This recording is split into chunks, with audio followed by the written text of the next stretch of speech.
Bonjour à tous, ici Cléasim, on se retrouve pour ce cinquième épisode en ma compagnie sur cette série relais des Carpates où on est actuellement roi de Ruthénie en guerre contre des vassaux qui veulent leur indépendance et on leur a opposé un gros non en rouge sur le front et on va continuer de le faire bien sûr en prenant d'autres territoires et en écrasant ces rebelles, puisque notre roi Geza l'usurpateur, usurpateur parce qu'on a usurpé tout simplement le titre de Ruthénie, doit rester à la tête de ce royaume et faire que la famille des Arpades, parce que si on regarde un petit peu l'arbre familial par exemple, bah, les Arpades dirigent deux royaumes actuellement, ce qui est plutôt pas mal. Oh, il y a la famille d'Anjou qui règne d'ailleurs de ce côté-ci, c'est plutôt pas mal aussi. Ça va nous permettre tout simplement de gérer vraiment tout ça. Et j'espère bien réussir et continuer. Mais bon, on commence à se faire vieux, hein. Maintenant on a dépassé la cinquantaine. On a un fils qui s'est amusé à assassiner quoi qu'ils sont morts en bataille, donc pourquoi pas. Mais va falloir voir si, si on peut changer d'héritier. Ça serait intéressant pour nous de faire que notre second fils, plutôt que ce fils-là, hérite des titres. Parce que j'en ai pas spécialement envie. Et on a d'ailleurs une faction pour la monarchie élective que j'accepterai volontiers, bien sûr, puisque je veux changer d'héritier.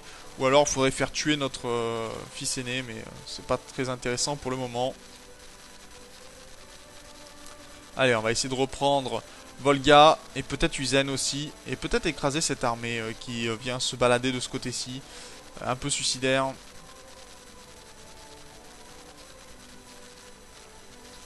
Allez, on gagne de la technologie militaire, ce qui est bien puisqu'on est en retard hein, de ce côté-ci. Moins 14,5, c'est énorme. C'est énorme. Ah, ils sont en train de regrouper leurs armées, très bien. Ah oui, il y a quelques révoltes, bien sûr, de rebelles.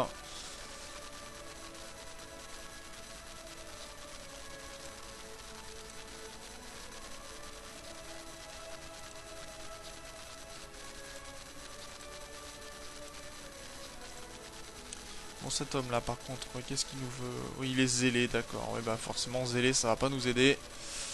Dans un premier temps. Ok, bon, notre frère a perdu, apparemment. Estonie. D'accord, bon, bah, il a perdu, tant pis. Et les anciens territoires de Hongrie, hein. D'ailleurs, il est quoi, lui? Ah, il est sous Minuscos pour ça. Ok, d'accord. Ça se fera certainement une guerre prochainement. Allez, 91%. On commence à avancer tranquillement. Il va nous falloir prendre quelques territoires encore, mais déjà si on prend celui-là, voilà, qui va être rapide à prendre, hein, 68, en général, quand ils viennent juste de transformer des tribus en châteaux, c'est assez simple à prendre, mais après par contre une fois qu'il l'aura monté, ça sera autre chose. Là vous voyez qu'il déplace encore des armées, mais très bien, fais-le, fais-le. Moi ça m'arrange, vous voyez le château est pas monté du tout, hein, donc aucun problème. Celui-ci encore moins bien monté, donc on va pouvoir prendre Itil. C'est facile pour nous, hein, ce sont juste des tribus qui ont été transformées. Vous voyez que là la caserne est en train d'améliorer, il aurait pu passer en fort de colline en bois, il l'a pas fait. 100% de score de guerre, c'est fait.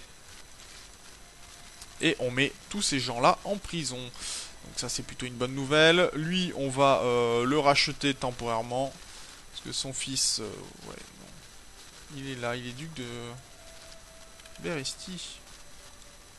Pourquoi pas. On va le racheter pour... bon, il a pas d'argent du tout. Bon, on va le libérer pour le... juste pour avoir le bonus.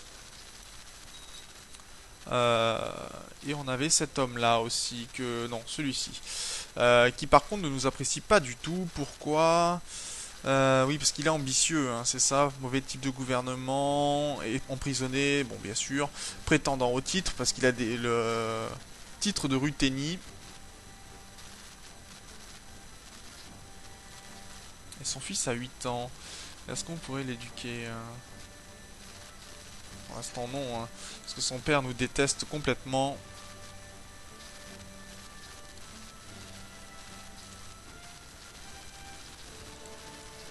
Ah oui, on va pouvoir acheter tout plein de membres de sa famille, ça c'est plaisant ça. Il va nous donner un petit peu d'or.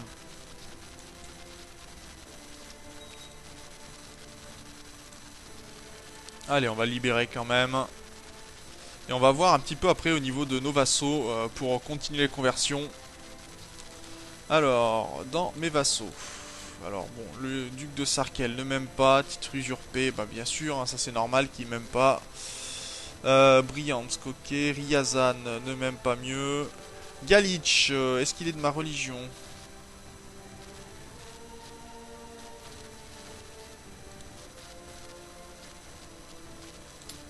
Galich, non.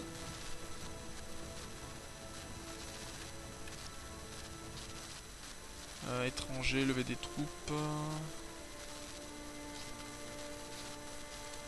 T'es de ma religion, toi, oui. Très bien. Turov a demandé une conversion, d'accord, ça c'est fait. A demandé une conversion ou pas, toi?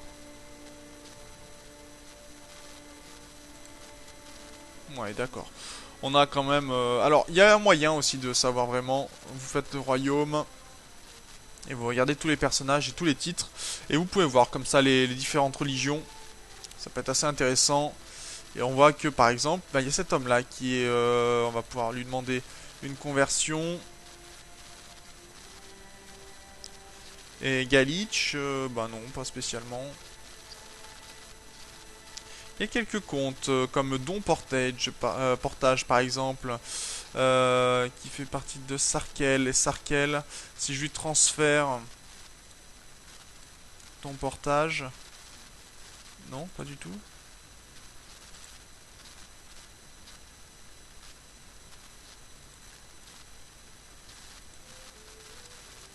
Bah si pourtant. Ah mais d'accord, il est déjà son... Ok. J'ai rien dit, j'ai rien dit, j'ai rien dit. Je fais des bêtises et on peut cacher un fils. Non, bah non, ça m'intéresse pas. Pas du tout même. Et je peux emprisonner ce duc-là.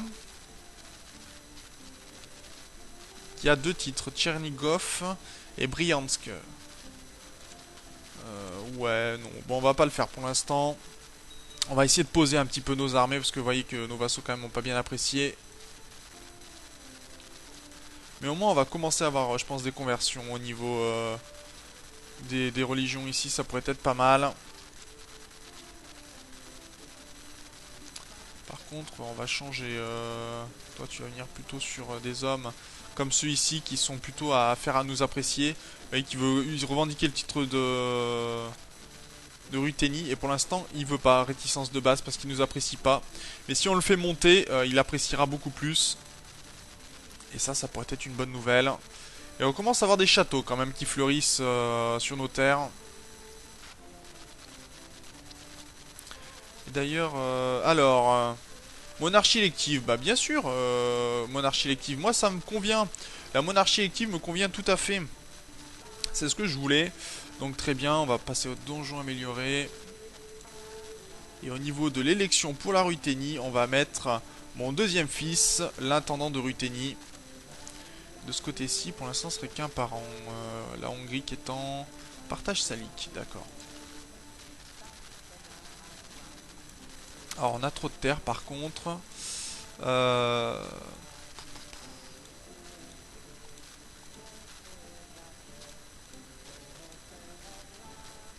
Dniepr, je vais la donner un...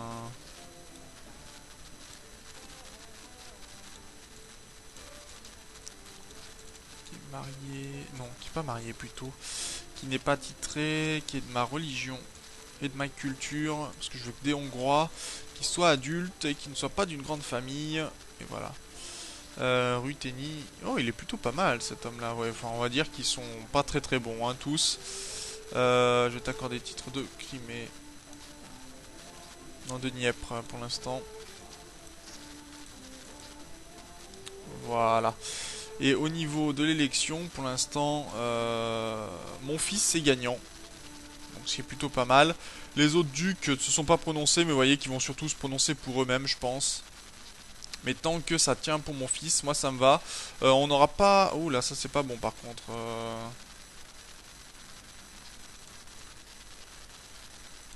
Va falloir faire en sorte que des ducs nous apprécient. Et votent pour nous, surtout.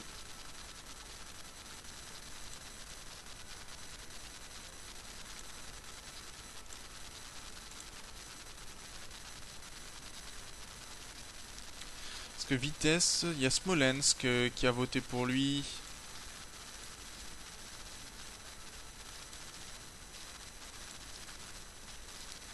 On va essayer de faire en sorte quand même qu'il vote pour mon fils, ça sera toujours plus intéressant.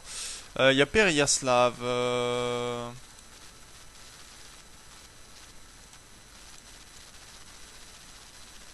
Ah, lui aussi c'est un usurpateur, on va lui envoyer un petit cadeau.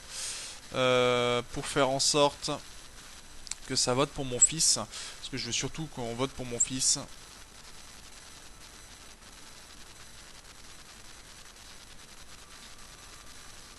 Parce que si on perd le titre, ça serait dommage.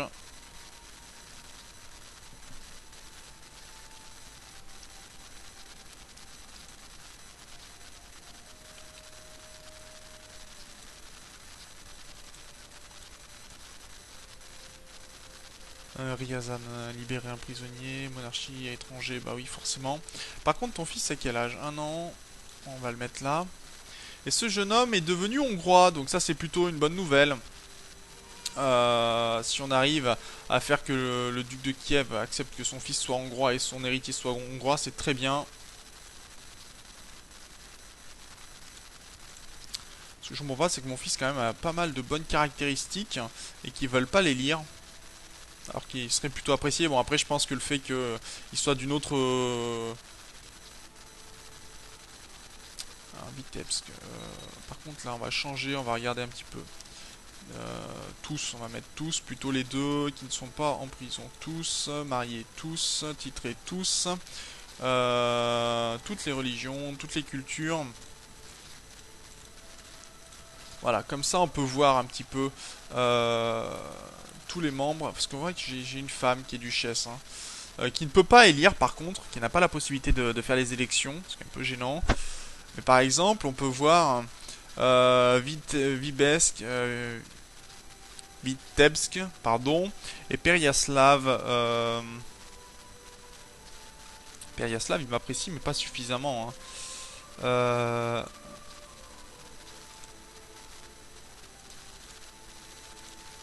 Son fils c'est russe, ce qui est un peu gênant. Il n'y a pas beaucoup de ducs qui m'apprécient beaucoup.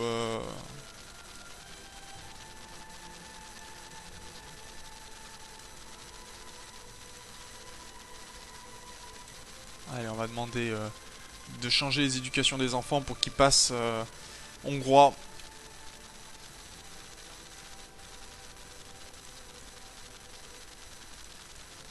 Allez, regarde, on commence déjà à avoir des enfants hongrois, ça c'est plutôt une bonne nouvelle généralement.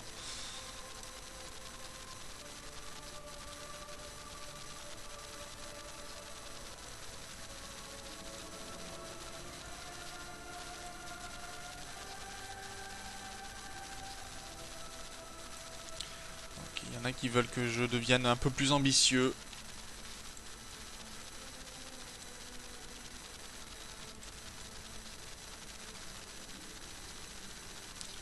Et qu'il n'est pas prêt pour le moment. Ok, on va changer de maître espion.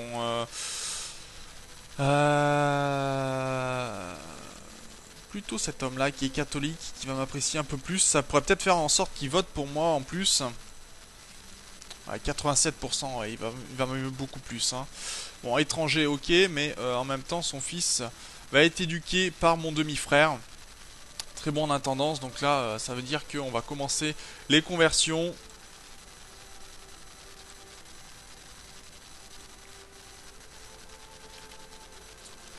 Et au niveau des lois, pour l'instant,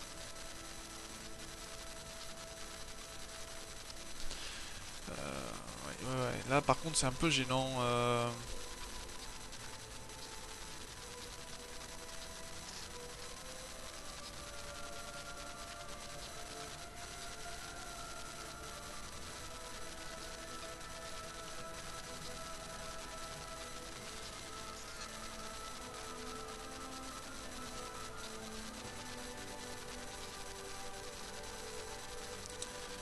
D'accord, ça peut être pas mal ça. L'investiture papale pourrait être intéressante. Ce qui me gêne un peu, c'est vraiment le fait que personne ne veut voter pour moi pour l'instant. Alors je sais pas pourquoi ils veulent voter plus pour cet homme que pour... Il a des bonnes caractéristiques, mais vous voyez qu'il est plutôt faible, donc il a des chances qu'il décède rapidement. Ce qui n'est pas forcément une bonne nouvelle pour lui. Il essaye d'assassiner Terenti.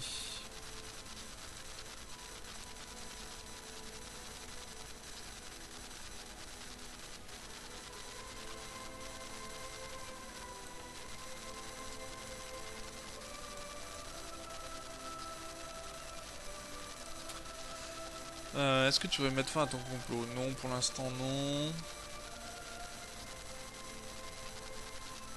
Le lever des troupes, c'est bien, on s'enlève petit à petit. Après, il va falloir, si on peut accorder des titres honorifiques pour les convertir, ça pourrait être pas mal. Bon, au niveau religion, ça avance. Ah si, on a quand même nos premières conversions. À Smolensk notamment. Ça, c'est pas mal, ça. Premières conversions qui se font. Ça va être plus dur pour Sarkel, puisque bon, forcément, il est cruel, hein, il est zélé surtout. Et là, ça va être plus difficile de le faire se convertir, mais bon, si on y arrive, ça sera plutôt pas mal.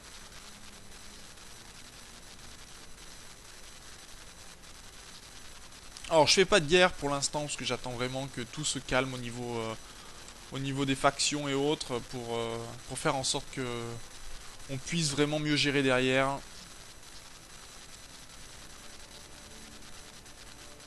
Est-ce que je pourrais me permettre d'organiser un grand tournoi? Oui, je pense. On va se permettre ça. Pour faire en sorte tout simplement que le... Indulgence pour mes péchés, je m'en moque ça. J'ai pas de...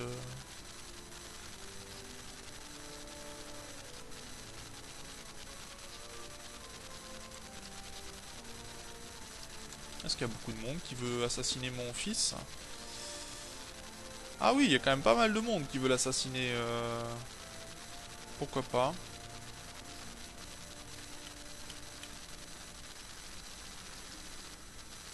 Allez, l'heure du tournoi a commencé.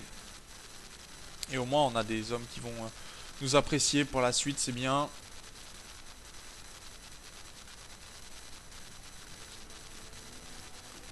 Par contre, j'ai pas un super chancelier. On a gagné des points militaires, ça c'est de la technologie, ça c'est très bien.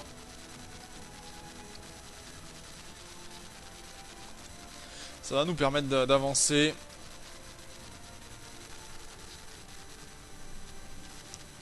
Allez, Lyubutin a été...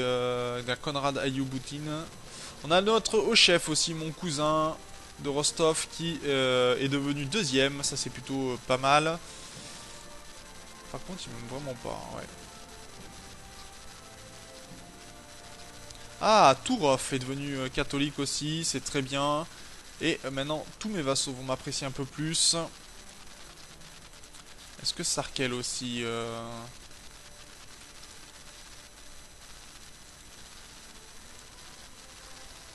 Voyons voir si ce petit cadeau pourrait le faire exiger une conversion religieuse. Oui, ça c'est plutôt une bonne nouvelle, ça. Un nouveau catholique. Et en plus, comme il est zélé, il va convertir très rapidement. D'ailleurs, on en est où au niveau des vassaux? 15 pour toi. Si je t'envoie un petit cadeau, tu accepterais, c'est très bien. Yalitch va exiger aussi une conversion religieuse, très bon, ça. C'est très bon, on commence à avoir que des catholiques à la tête, donc ce qui fait que maintenant les orthodoxes seront mis sur le banc. Et il y a moins de chances qu'ils soient tout simplement élus pour la suite.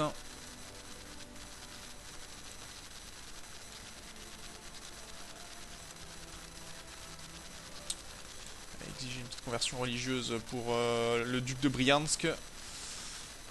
Ok, par contre, si tu pouvais aussi arrêter ton complot. Non, tu veux pas, d'accord. Très bien.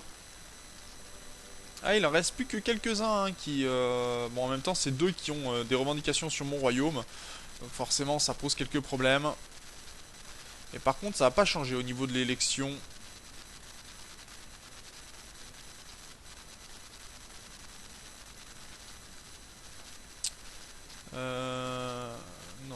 quelle cupidité. Tu n'auras pas, pas mes titres. Par contre, ouais, c'est au niveau de l'élection, là, ça pose un petit problème. Si j'essaye de le faire assassiner cet homme...